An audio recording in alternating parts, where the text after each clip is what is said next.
Hey, this is Mike from GearHeads, and I have another special gear review for you here today. I got my custom NK7 headless multi-scale guitar. Let's go.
Let's go over the specs of this guitar.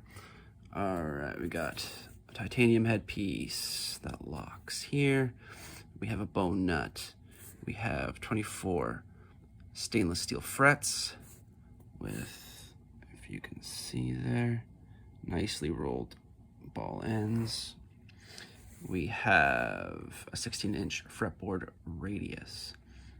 We have the split ebony and maple fretboard. The maple has some flame in it, which you can see at certain angles.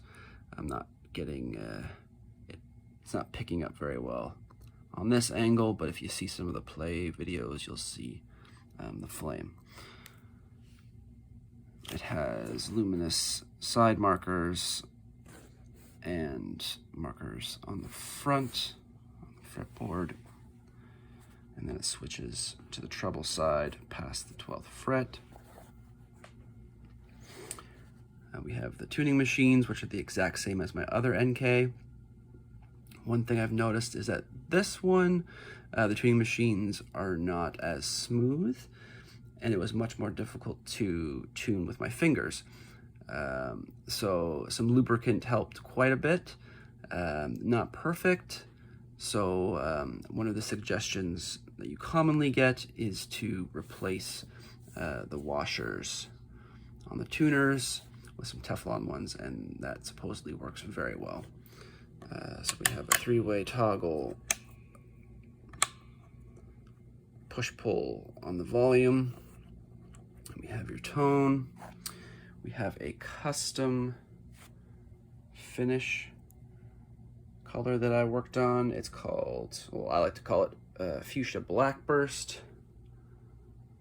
It's hard to get the color right in the light. So it's like a purpley fuchsia, and it bursts out into a black on the edge. The top is a poplar burl veneer, and the body is ash. I changed out the stock pickups, which were actually not too bad.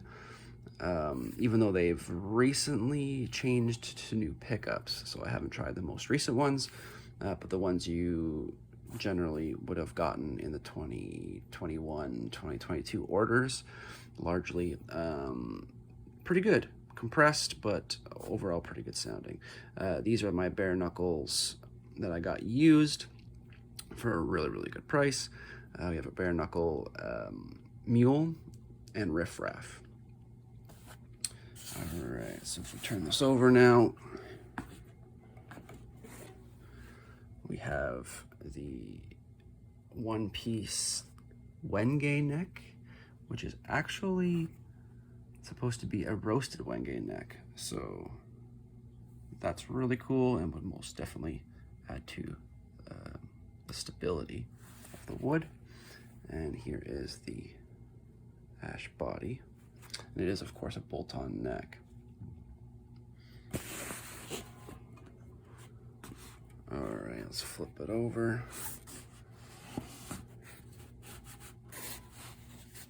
A couple finish details. that could be improved, I will point out here. You got what looks like some dye, or perhaps a repair when the ebony and the maple were being joined, and there was some repair that needed to be done, so you get a little bit of this black on the maple here. Not a big deal, again, largely aesthetic. The only other issue, which is again largely aesthetic, is on the treble side. You see here, if I can get it zoomed in, there we are. The maple must have had a little bit of damage on the fretboard, so then it was filled in with the Wengay there. So it's not a perfect line from the fretboard to the neck. But again, aesthetic, you don't feel anything, it's just a visual. And it's not something you see because it's on the treble side of the neck. Otherwise, everything looks really good. These new NKs come with this gray gig bag, which I thought was the same as the previous, but actually it's significantly more padded inside, which is really nice, and has some more padding on the back here as well.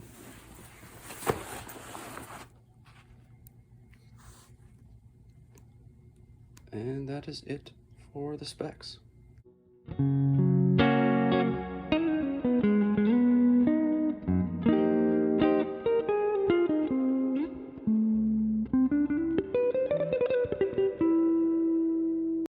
My second NK7 headless multi-scale guitar. Very happy with this one, very happy. The roasted Wengay neck feels very nice. It's super smooth. I'm so happy I didn't get a multi-piece because the one piece just feels great. It just feels uniform in your hand, and I really like it.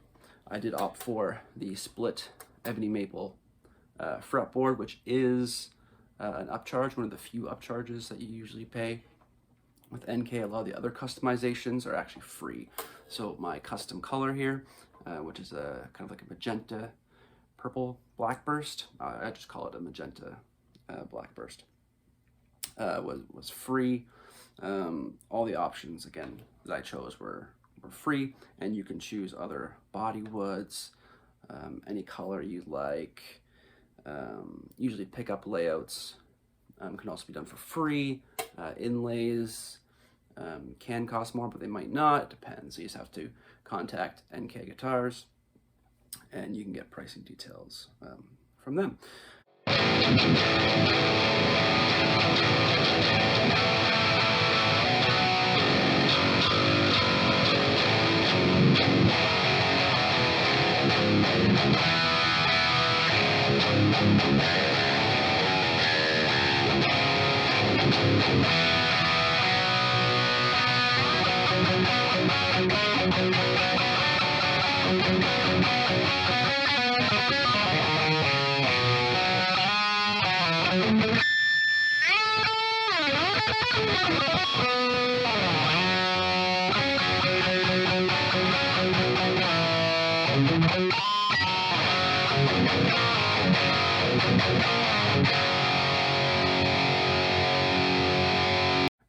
Overall, very, very happy. Again, some aesthetic issues with the build. Largely just aesthetic problems, right? Nothing that's going to affect playability in any way, because the guitar itself plays wonderful, very wonderful, just as good as my other one. And again, it's in line with your high-end Indonesian and even Korean-made import guitars for a fraction of the price.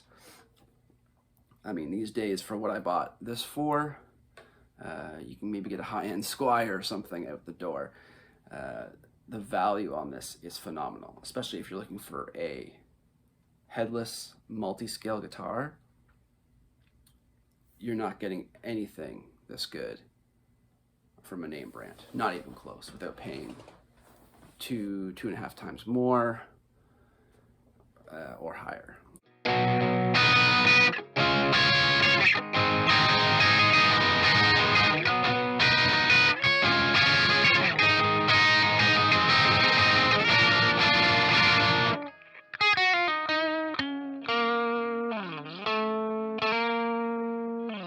Make sure when you do order that you ask for stainless steel frets, because they don't come stock necessarily. They might.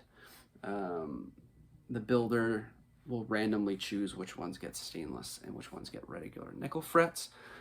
So when you do order, just be sure to ask for stainless steel frets. There's no upcharge.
Yes, very happy. The build time took longer than I was hoping, and that was just because we were trying to get the finish right.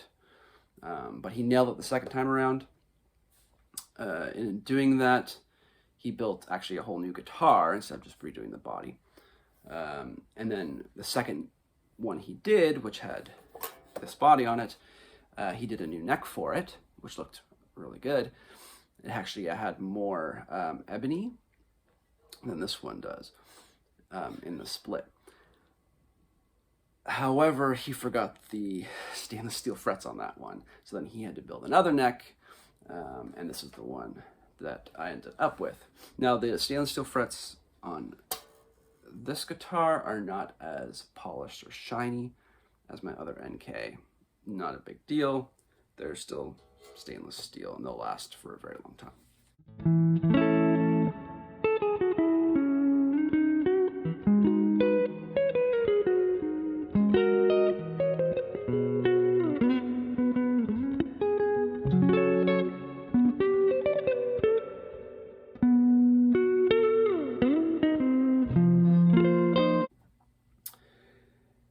Yeah, I think that's everything. The stock pickups were actually not too bad. They were very high output and extremely compressed. When I was testing them out, I was actually pretty pleased with them. I can see why some people wouldn't want to change them out, especially if you're into like the high gain active pickup thing, where there's a lot of compression going on there to begin with. Honestly, I would have been happy just keeping the stock pickups in there, but I got a really good deal on some bare knuckle pickups that were used, that were slanted, so that's why I got the great deal on it, because not too people are looking for slanted pickups, especially in the V slant. So it had a 10-degree slant here and a 10-degree reverse slant on the neck pickup, which was for a Skirvison Shoggy guitar. So what my tech did is he just flipped the base plate around and moved the coils so that it was the proper slant for the neck pickup, and he just threw the bridge pickup in there without any issues. He was going to do the base plate swap, but he said, hey, why not just throw it in there? He had to make new holes in the pickup cavities, but he's like, why lose your bare knuckle high quality base plates? So I'm like, yeah, that makes sense. So I'm happy that that worked out. And again, this is the mule in the neck and the riff-raff in the bridge. Not necessarily the first bare knuckle pickups I would have chosen. In a guitar like this, especially one that I have tuned down to drop F sharp, but they still sound extremely clear, and that's the main thing for me nowadays. I just want clarity. EQ, as long as the EQ isn't too crazy, I can adjust it. Yeah, these aren't necessarily, again, pickups I would have chosen, but I got an extremely good deal, so I had to do it. And again, very clear, like most bare knuckles are. All bare knuckles are. So I'm very happy with it. Very happy.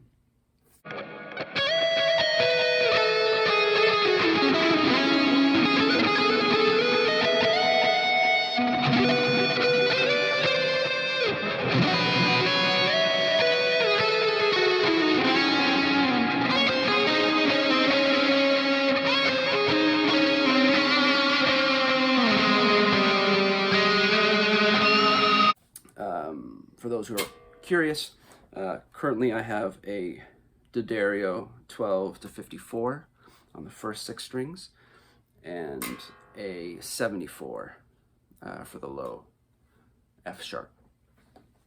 I feel like maybe I could have gone a little lighter on the first 6 strings. Maybe I'll try like a 12 to 52 set or something along those lines in the future, just because a little too much tension on the strings for me. But I really like the 74 on the 7th string for the low F sharp. It's very nice. And again, with the bare knuckle pickups, it's not overly bassy, and you got a lot of even mid-range frequencies. Nothing really spikes or pops out too much. So it's very good for tonal shaping. Anyways, in terms of the guitar, yeah, it's very good. Should you buy one? Yeah, if you want a headless multi-scale guitar, one that you can even customize, just, you know, your own color, for example, stainless steel frets, go for it. I totally recommend it. If you're looking for something with higher fit and finish, look for a GOC or, you know, another company like that. But in this price range, this is extremely good. And if you're looking to try out the headless multi-scale thing, do it. NK also offers 6 strings, and they are very soon, like within a month or so, I think, going to be releasing 8 strings. So I'm actually very excited about that. I'm going to try not to buy an 8 string. So yeah, how much do I like this guitar? Well, I told myself I would never buy the same guitar twice, unless I was like a touring musician, which I'm not anymore. And I bought the same guitar twice. Just because the value is phenomenal. It's out of this world. Wait times vary, especially right now with Lunar New Year and the like.